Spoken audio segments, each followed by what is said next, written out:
secebis dari kisahnya yang panjang tentang cerita dia, mungkin pengalaman dia sebagai peguam negara yang terlantik secara penuh kontroversi itu. Saya mengambil satu sudut daripada isu yang menjadi perbualan orang ramai tentang dakwaan di dalam penulisan beliau tentang bagaimana Tun Mahathir, dia mendedahkan bagaimana pemikiran Tun Mahathir terhadap justice system, termasuk pada pelantikan dia sebagai peguam negara yang buat pertama kalinya daripada kalangan bukan Melayu, menimbulkan berbagai kontroversi. Dan yang paling panas dalam dakwaan dia itu ialah menyatakan bahawa Tun Mahathir adalah penyebab utama jatuhnya kerajaan Pakatan Harapan kerana Tun Mahathir menolak cadangan Datuk Seri Wan Azizah sebagai pemangku, dan kemudian kerajaan boleh berterusan menjadi menjalankan tugasnya sebagai kerajaan Pakatan Harapan, tetapi dikatakan Tun tidak setuju, dan dengan Tun meletak jawatan, maka keseluruhan kabinet Pakatan Harapan itu pun jatuh. Dan Tun memberikan pandangan dia kepada dakwaan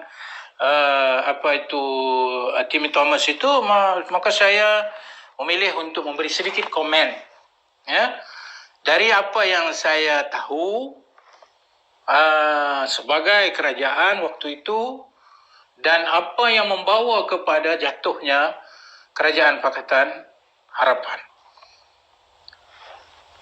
Saya nak mulakan dulu bahawa isu nak jatuhkan kerajaan dari dalam, orang luar macam PAS, UMNO itu memang kerja mereka lah.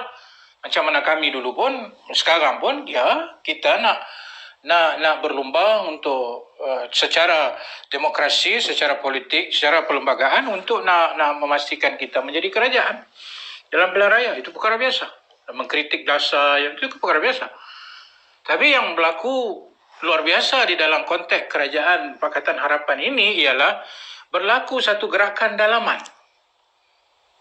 menjatuhkan kerajaan Pakatan Harapan.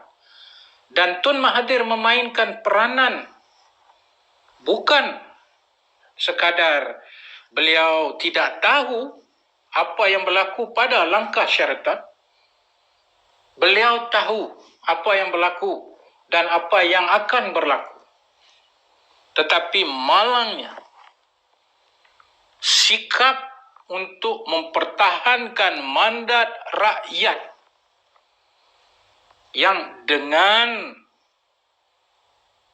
manifesto Pakatan Harapan dan idealisme Pakatan Harapan kita telah diberi kepercayaan, tapi malangnya Tun Mahathir tidak mempertahankan semua ini dan tanpa memberi apa-apa isyarat maupun maklumat kepada Majlis Presiden Pakatan Harapan, beliau telah meletak jawatan dan tidak memaklumkannya kepada kami semua. Ini musibah paling besar. Bagaimana kita dilantik dalam majlis untuk menjadi Perdana Menteri sebelum pilihan raya kita berpuas hati dan bersetuju. Dan saya ulang ya, kita bersetuju melantik Tun kalau Pakatan Harapan menang dalam pilihan raya pada Mei itu 2018 dengan syarat disertai persetujuan itu Datuk Seri Anwar Ibrahim akan menggalas kepimpinan selepas Tun Mahathir. Itu syarat.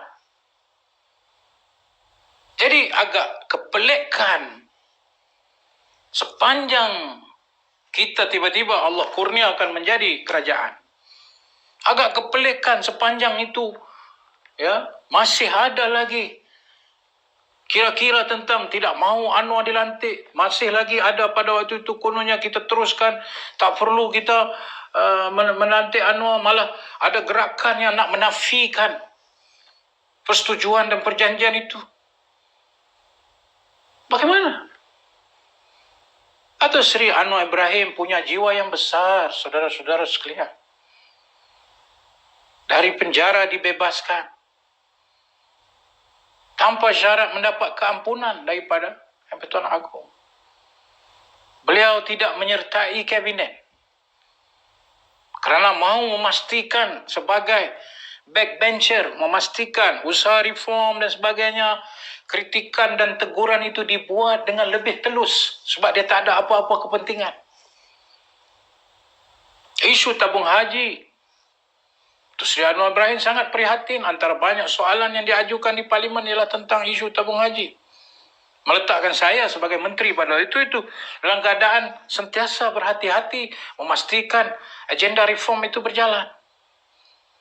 Dan di dalam majlis presiden, Datuk Sri Anwar Ibrahim hadir, Tun sebagai pengurusi, menegur dengan penuh adab dan sopan. Gerakan di bawah yang menekan sebagainya. Tapi kemuncak daripada itu, sebelum jatuhnya kerajaan asas usaha korek dari dalam, tebuk atap atau apa saja istilah yang kita nak pakai. Saya masih ingat Datuk Sri Anwar Ibrahim ketika itu dalam sidang akhbar.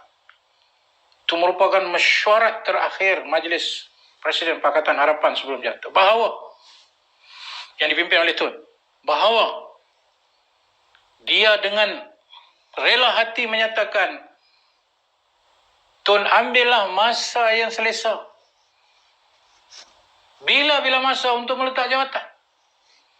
Dia tidak tergesa-gesa untuk menjadi Perdana Menteri. Walaupun dalam perjanjian sulh pun dipersetujui bahawa lepas Tun adalah Datuk Sri Anwar Ibrahim. Saya rasa apa yang perlu dijawab dengan jujur oleh semua orang ialah bagaimana kita yang menerima persetujuan menjadi Perdana Menteri dalam mesyuarat sebelum pilihan raya nak letak jawatan, tak bincang dalam majlis Presiden. Nak jawatan Perdana Menteri, bincang dalam majlis Presiden sampai terbuntu beberapa pertemuan. Saya masih ingat 3-4 kali tak dapat pencapaian, tak dapat keputusan. Akhirnya kita bersetuju Datuk Sri Anwar menggantikan setelah Tun menjadi Perdana Menteri. Walaupun waktunya tidak ditepatkan apapun dipersetujui berapa lama, tapi dalam konteks itu Tun pernah menyebut dia memerlukan masa selesa untuk memastikan apa yang kita nak bawa ini semua diletak. Lepas tu bila dah elok pun dia kata dia akan serah kepada Datuk Sri Anwar. Jadi tak timbul lah yang kata dia tak mau Datuk Sri Anwar. Kenapa dia tak mau? Ini bukan dia tak mau, ini bukan Tun tak mau, ini keputusan mesyuarat. Beza saya tak mau dengan mesyuarat mau. Kalau Tun boleh terima mesyuarat bahawa dia dilantik, dipersetujui menjadi Perdana Menteri, dia juga terima bahawa Datuk Seri Anwar Ibrahim akan menggantikannya sebagai package persetujuan itu. Saya tidak faham kenapa dia berulang-ulang kali menyebut dia tidak mahu Anwar orang tak mahu dia. Saya tak faham. Saudara-saudara saya. Kalau apa yang Timmy Thomas kata itu satu hal lah. Apa yang Timmy Thomas kata itu satu hal lah, betul lah. Tapi dalam konteks realitinya, dalam konteks pakatan bahawa tidak ada makluman resmi dalam mesyuarat bahawa saya dengan ini akan meletak jawatan. Mari kita fikir cara bagaimana nak selamatkan kerajaan ini. Tidak ada.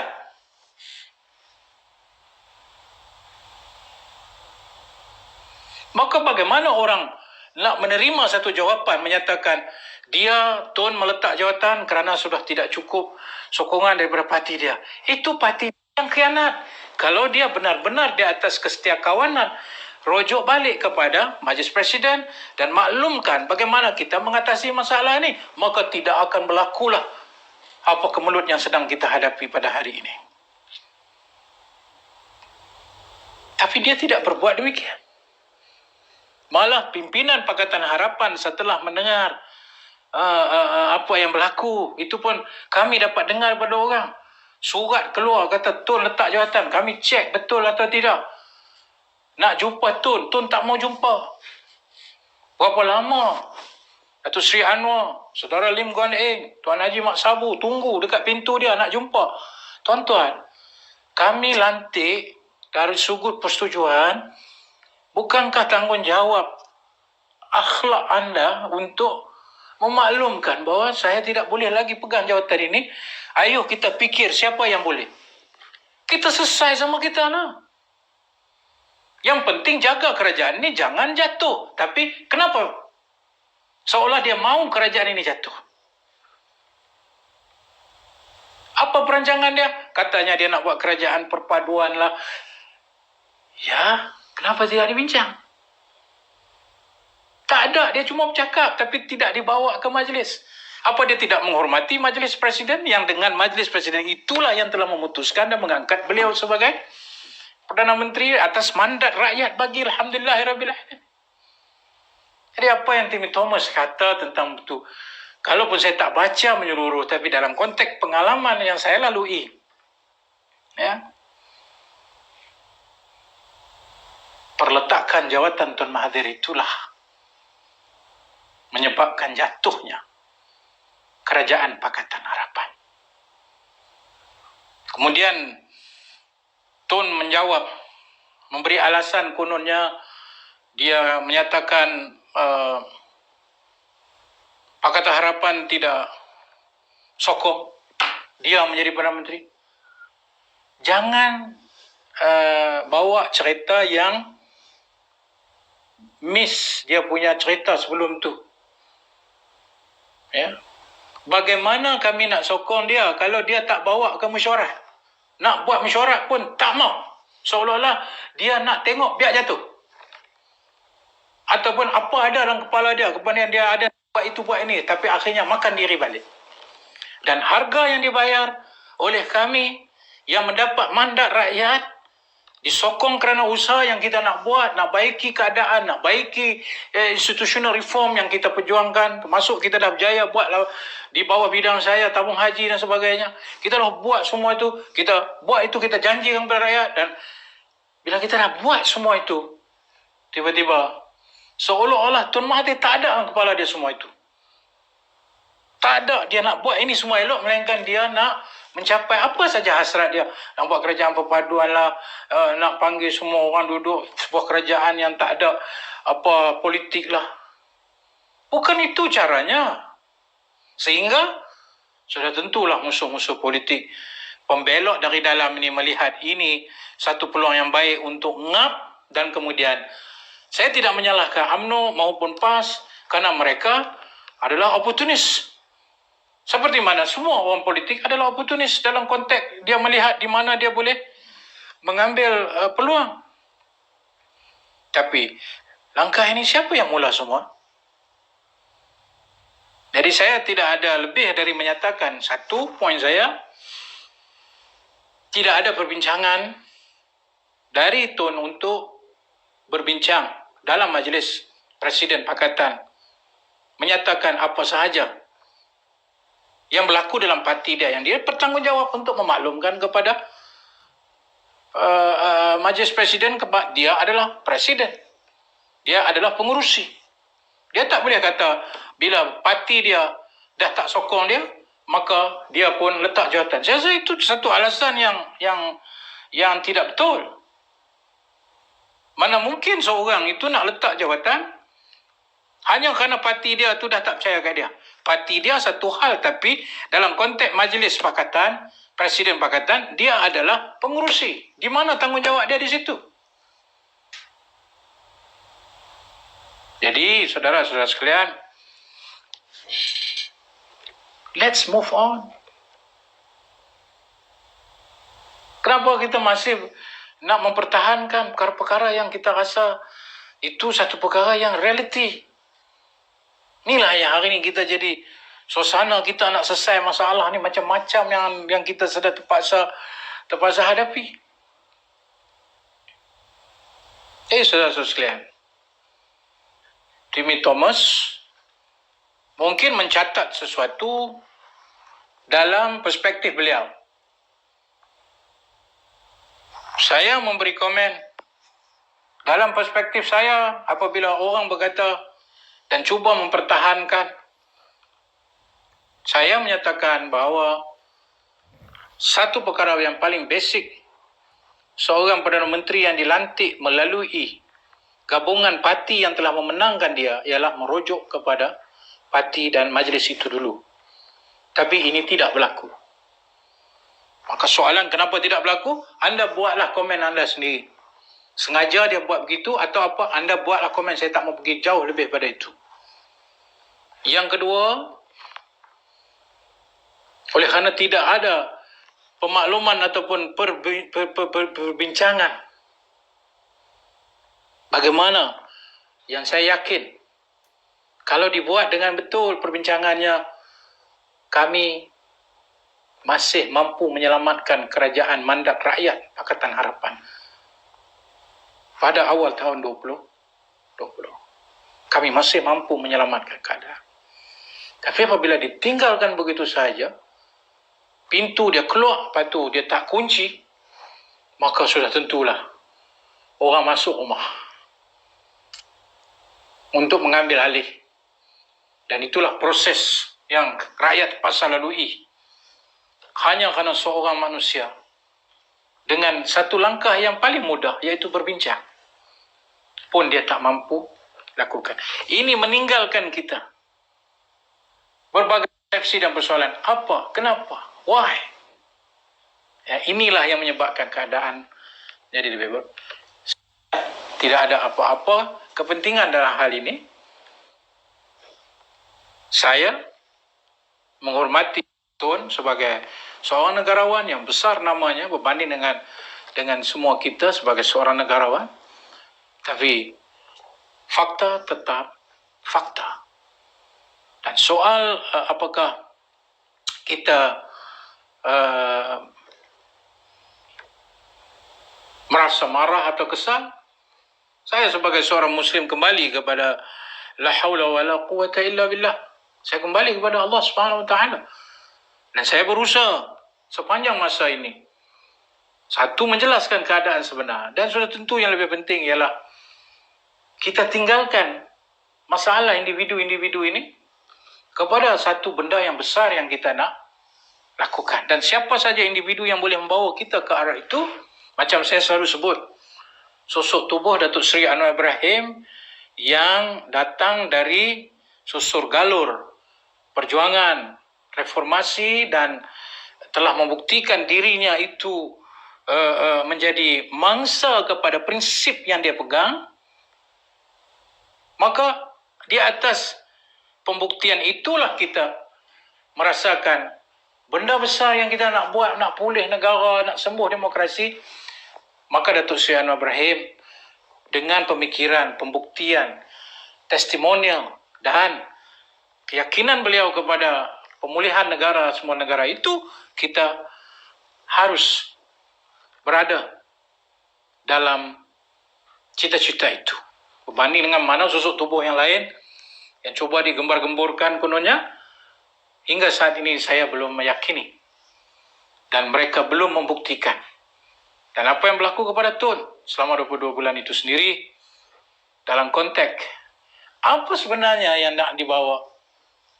Kenapa lambat sangat pemulihan itu berlaku?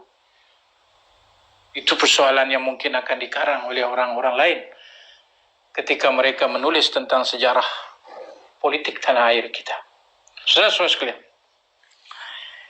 saya mengakhiri live saya. Terima kasih, saya tak sempat nak bersapa dengan Anda yang telah memberi pandangan dan pendapat. Ya, saya mohon maaf kerana tak dapat untuk berinteraksi walaupun banyak yang dah masuk, dan saya harap kemudian lepas ini saudara-saudara boleh war-warkan, sharekan dengan kawan-kawan kita yang lain yang boleh mungkin dapat manfaat daripada perbincangan kita kalaupun ada. Akhirnya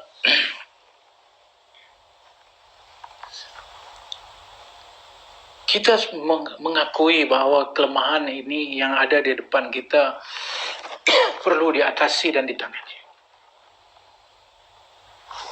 Kalau tidak, kesan ekonomi, kesan negara kita menjunam, jatuh jauh dari rakan-rakan. Kesan demokrasi yang ditinggalkan tanpa nak dijaga dan dipelihara. Kesan politiking yang bersifat emosi, perkauman, guna agama untuk menarik perhatian. Ini semua tidak akan membawa negara ini ke depan, saudara-saudara sekalian. Yakinlah. Negara memerlukan politik yang inklusif. Kepelbagaian kaum yang terdiri daripada pengundi-pengundi yang berbagai, yang mereka juga ada hak untuk menentukan masa depan negara sebagai rakyat Malaysia, perlu dilibatkan. Politik yang mendambakan perkauman sempit atau agama yang ditunggang, bukan agama yang memandu, tidak mungkin membentuk masa depan negara ini dengan lebih baik. Yang mendambakan sebuah negara yang inklusif, progresif, prihatin, kepimpinan yang beramanah, ekonomi yang adil, saksama, pemerintahan yang tidak ada kepentingan diri di kalangan ahli-ahli politik maupun menteri-menteri dengan meletakkan akta dan undang-undang yang juga mematuhi ataupun memantau menteri-menteri, memantau parti-parti politik, memantau ahli-ahli parlimen supaya demokrasi itu benar-benar berfungsi. Itulah masa depan yang kita dambakan. Soal bila itu tercapai, panjangkah jalannya, bolehkah rakyat Malaysia memahami semua ini? Bagi saya, itu bukan masalahnya.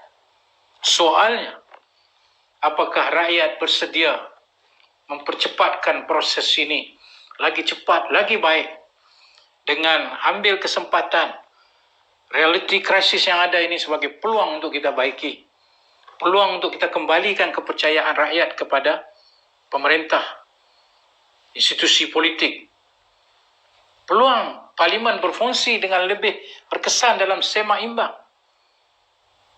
Pada kadar Kerajaan Perikatan Nasional hari ini dan Tan Sri Mahyudin Yassin serta konco-konconya, saya tidak yakin cita-cita besar ini dapat digerakkan oleh kelompok ini. Saya seru pada semua parti-parti politik, bukan sahaja Pakatan Harapan, semua parti-parti politik yang mendambakan masa depan yang lebih bermakna inklusif ini dan memulihkan demokrasi, menyembuhkan negara. Ayo kita sama-sama. InsyaAllah, saya yakin masa depan negara itu tetap akan kita tangani bersama. Dan dengan kekuatan ini dan desakan rakyat kepada cita-cita ini, bersama dengan NGO, bersama dengan masyarakat madani, bersama dengan tokoh-tokoh besar yang punya pengaruh dalam masyarakat, mendambakan negara yang sebegini rupa, keluar kita daripada krisis COVID dan ekonomi ini. Bukan sangat keluar kita dengan berjaya, maksudnya kita terus jadi hebat, tapi keluar kita dengan ketahanan diri yang lebih kuat dengan kita menggabung tenaga sebagai rakyat, dengan kita melihat masa depan, saya yakin kita punya masa hadapan. Dan bagi menjadi teras kepada cita-cita ini, saya menyeru Pakatan Harapan daripada ketiga parti teras. Bersatulah. Teguhkanlah saf kamu. Dirikan semangat yang pernah kita dirikan. Dan kerana itu rakyat menyokong kita. Saat ketiga parti ini berpecah, hilang daya reformasinya, hilang daya ketahanannya untuk melihat, menjangkau kepentingan diri kelompok. Saat itu Pakatan Harapan sudah tidak relevan lagi. Mari kita bina semangat ini bersama. Dan saya sudahi dengan doa kepada semua yang malam ini mendengar live saya agar dipelihara oleh Allah, memelihara kita semua rakyat Malaysia, tak kira kaum, bangsa, agama, supaya kita dapat menjadi saksi saat sukar yang kita lalui ini dengan kebersamaan kita, konsensus kita kepada masalah negara ini. Bayangkan saat kita keluar daripada kegelapan ini, mencari cahaya matahari bersama, itu satu nikmat besar yang akan menjadi berita, legasi kita, cerita kita, turun-temurun kepada generasi yang akan datang. Sekian. Wabillahi taufik wal hidayah. Dengan ucapan terima kasih semua. Sekali lagi, wassalamualaikum warahmatullahi ta'ala wabarakatuh.